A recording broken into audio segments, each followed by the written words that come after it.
This thing on? All right. Well, hello there, everyone. How are we doing today?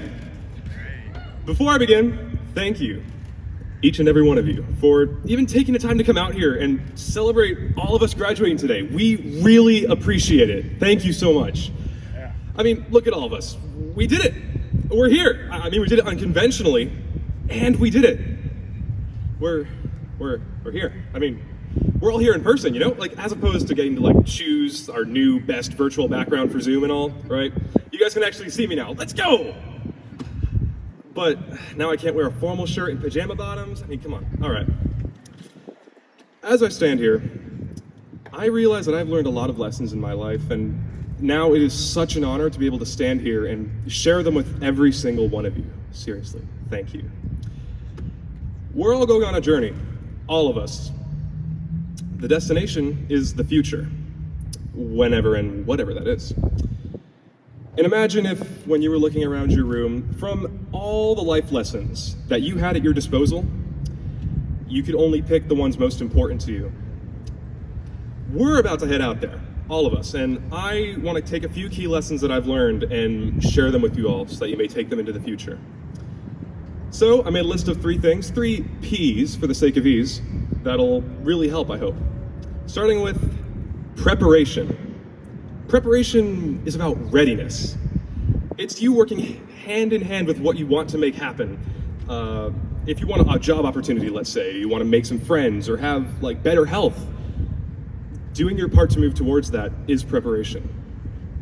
For example, in my normal day, I go ahead and I get up, I prepare my body by brushing my teeth, you know, like eating food that's healthy, take a shower, all of that so I can like move towards my intent and my purposes much more happily.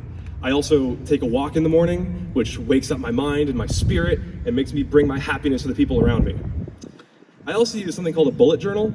In this journal, I basically log all of my plans for my day so I know what I'm moving towards. I don't have to spread it out to post-it notes that I might lose or random pieces of paper or phone reminders that might not go off. Otherwise, I found myself floundering in a whole bunch of last-minute responsibilities and assignments, and that does not make one a happy puppy. Now, preparation won't stop life from jumping out and surprising you, but if you're prepared, you can face the surprise head-on and go, "Ha, I'm ready, hi-ya," and do something about it, right?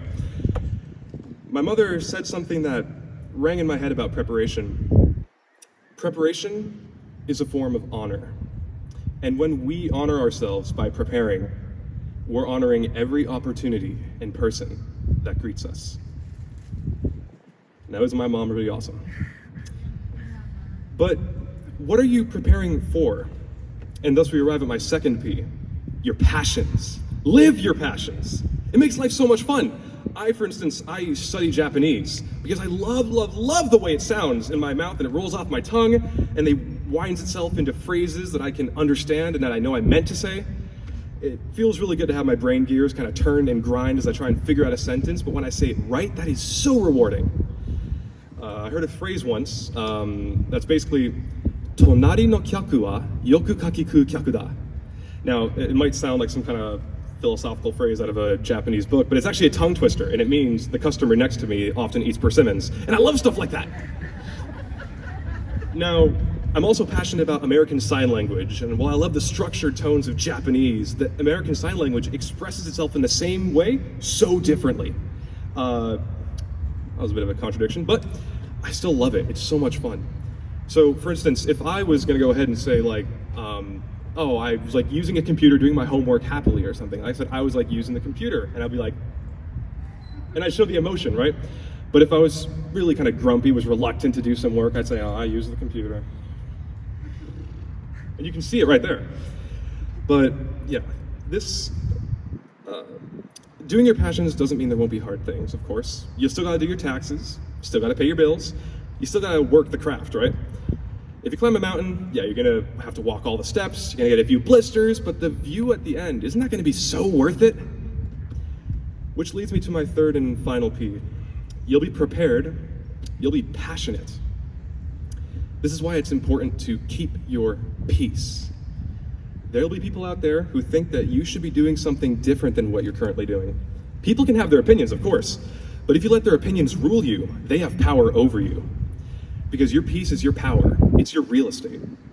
For instance, I play the violin, right? It's a fun instrument. It's like really elegant and rich of sound. But I guess a lot of people found it weird that the big friendly giant was playing an instrument so comparatively small in size.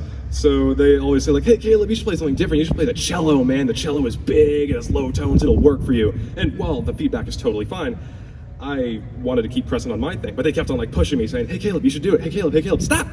It's frustrating, honestly. But yeah, there'll be people who want you to become something that you may not want to be, and they may press you to become that. Just know they only have power over you if you hand it to them. Don't be pressured into a situation that you do not want to be in.